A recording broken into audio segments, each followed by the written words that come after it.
मराठ्यांना ओबीसीतून आरक्षण मिळवू देणार नाही असे छगन भुजबळ यांनी मराठा समाजाविरोधात ठाम भूमिका स्पष्ट केली आहे। भुजबळांच्या निमित्ताने सरकारमधील मतभेद उघड झाल्याचं आता समोर आलंय।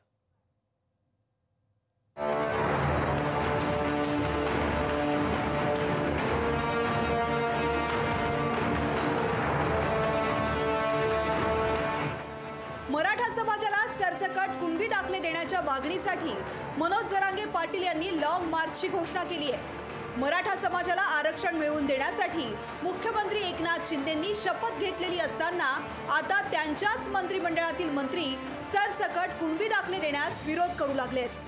छगन भुजबळांनी मराठा समाजाला सरसकट आरक्षण मिळवू देणार नाही असा निर्धार केला आहे।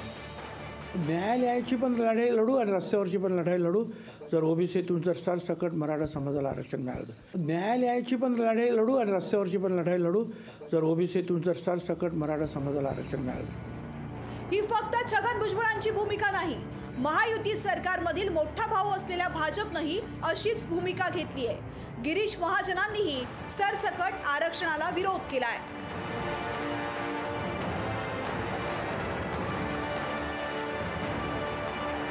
भुजबळांच्या या वक्तव्याचा मनोज जरांगे पाटलांनी समाचार घेतलाय। तो राजकारणी माणूस आहे, राजकीय लाभ गोरगरिबांच्या मध्ये वाद लावायचा आणि राजकीय फायदा उचलायचा ही त्याची पहिल्यापासून सवय।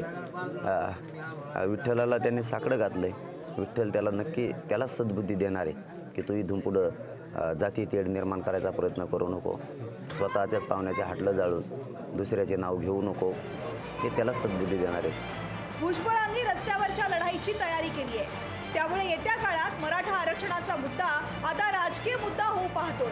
आरक्षणावरून मंत्रिमंडळात सुप्त संघर्ष आता उफाळून येण्याची शक्यताही नाकारता येत नाही।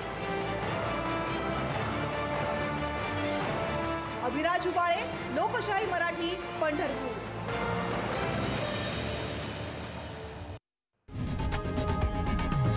लोकशाही मराठी ऐका, पहा, जागरूक रहा।